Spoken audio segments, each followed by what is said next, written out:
Perry Pencil. Hello and welcome to Perry Pencil. Today I'm going to be focusing on yet another 80s cartoon classic, and it's going to be Lion-O from the Thundercats. Alright, let's begin. I'm going to start by dividing my page in half.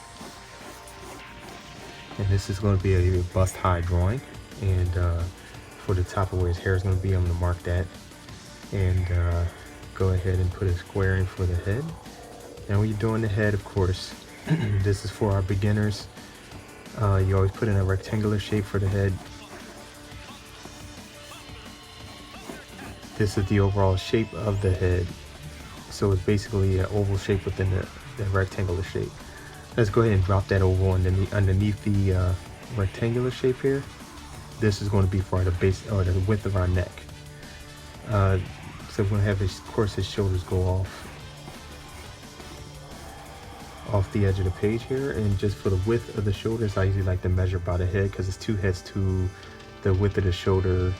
Okay, so we're going to turn this to the side, and it's about right where I had it. So we're going to slide that over and do the same thing. All right, so I'm going to create kind of like a coat hanger, and so for his shoulders, what we could do is just have his shoulders go right off the page because we don't see a lot of his shoulder. Okay, so you can be free to kind of let it go off the page and measure from side to side. If you notice, I have the curves going off the page here. For the shape of his head, you want to go ahead and put a oval shape inside of the rectangular shape, as I spoke about earlier. This is how you get the form of the head inside this shape here. And what it does, it kind of trains your eye to stay within the borders. And we can go ahead and drop the width of his neck in, and we can get the eye line in, nose, and then the mouth. And I usually like to drop in what I call the temple line on these types of drawings, frontal views. Now I'm gonna switch my pencil out and we can start going ahead and get started with the detail. All right, so let's go ahead with his eyebrows because they're the most pronounced and what sticks out at me. And we got a curve that comes around and almost like a mean eyebrow here. So drop that in and then do the same thing for his left side. And notice that I'm curving it upward because he's a cat-like character. So you want to have this shape going on here for his eyebrows. And he has another curl here. And then he has one that just kind of comes up on an angle like this. And do the same thing for the left side. Repeat those shapes. Right now we're in a sketching phase, so it doesn't need to be perfect. Now for his eyes, let's go ahead and draw some ovals in. 1 and then 2. And the way you can measure is try and go as close as you can to the temple line. And then drop those eyes in like this. Alright, so now when we draw the eyes, we can actually make them kind of cat-like, like they have them in a cartoon. And then bring them down like so. And do the same thing for his right eyes, or right eye rather, not plural. Sorry about that.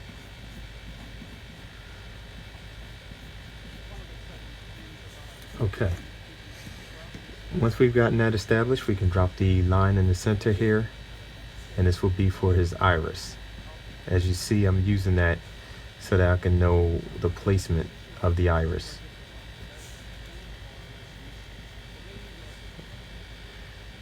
And because he's frowning, we're going to bring that straight across like this. And he has 2 lines here for the frown.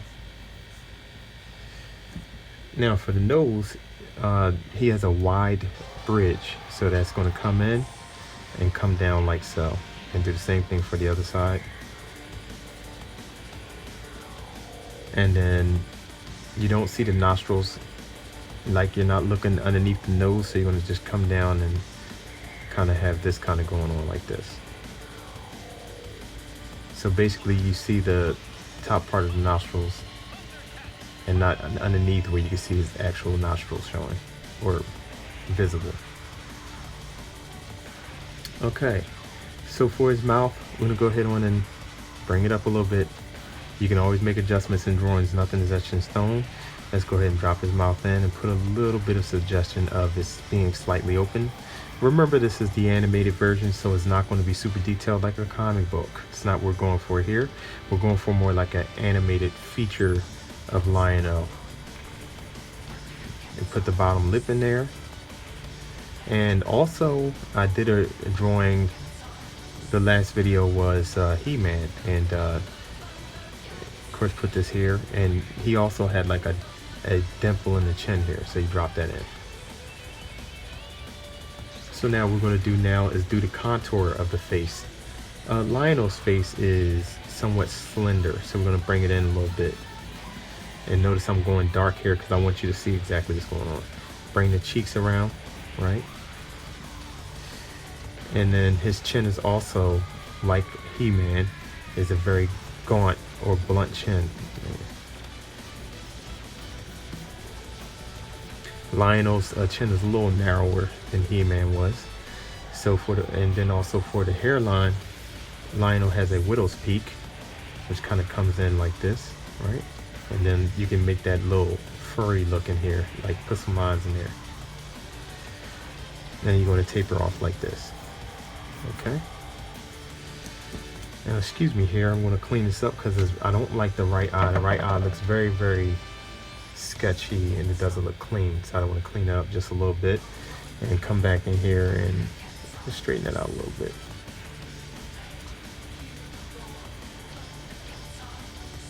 Alright, I feel a little better about that, and as the drawing goes on I'll clean it up much later as well.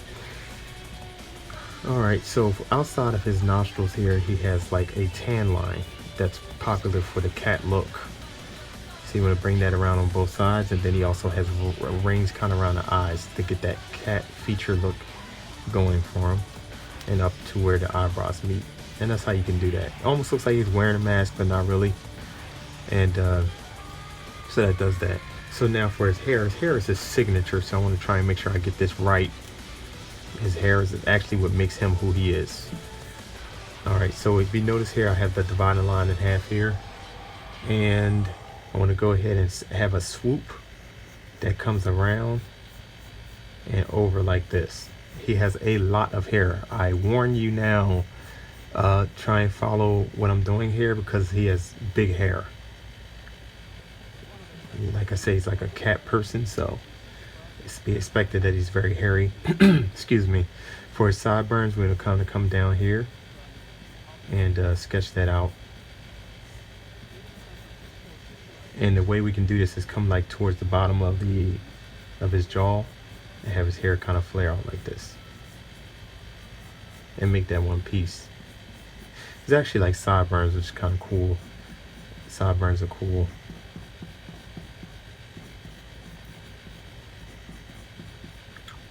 And have this kind of go up like this just for a difference.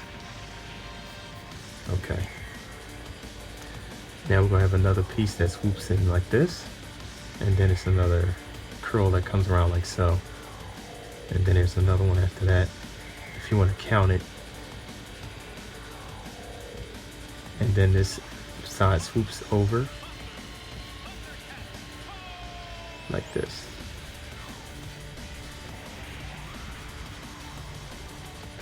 And then he has another piece that comes up like this and swings over like that. His hair is kind of a fiery shape, so if you think about fire with Lion-O, when you're drawing his hair, it's wild and flame-like shapes. Okay, this come around like this, and then around behind the neck. I will put the neck in now. That way we have a guide.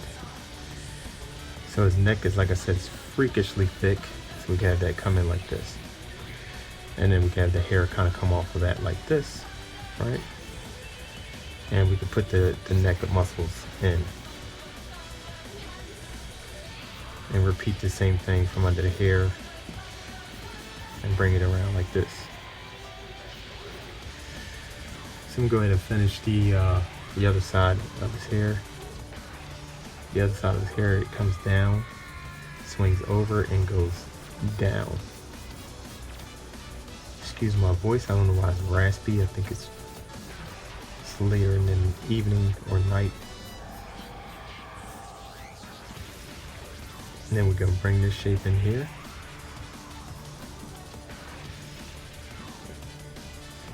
And then come over here like this, and like this, and then keep coming back until we come down behind the neck here like this. So all of these pieces kind of come together like that. Okay, so now we're going to bring his neck muscles in, or his shoulder, I'm sorry. We're dealing with the shoulder now. And swooping around like this, and we can go ahead on and make this part look nice. And of course, as I said before, this is not as important, but his shoulders does go off the page. Do the same thing for his left arm here. Now we can put in his upper attire. We put 2 lines here and then 2 lines here.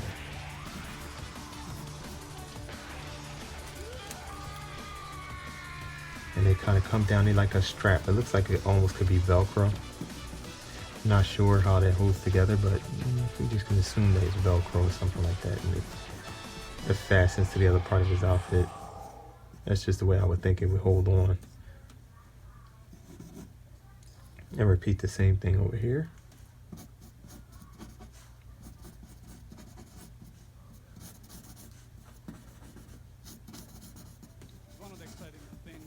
And then simply he has a the other part of his outfit come down like this.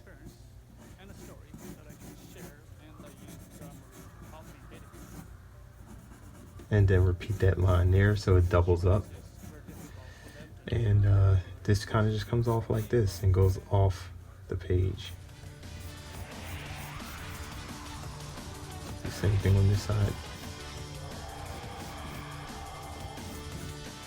And we can add his upper chest muscles here for detail.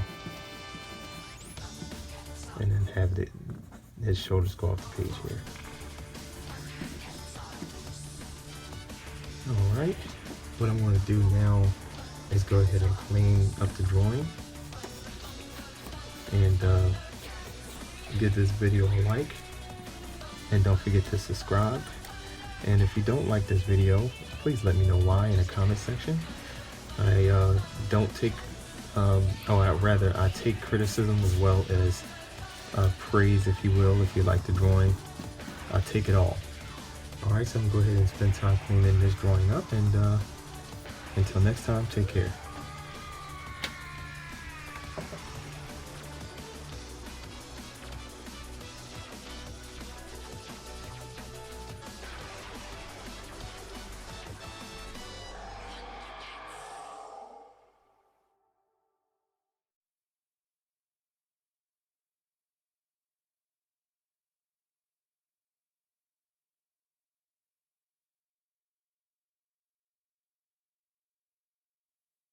One of the exciting things about writing and teaching a sushi class is that I have skills and experience and a story that I can share, and I use Grammarly to help me edit.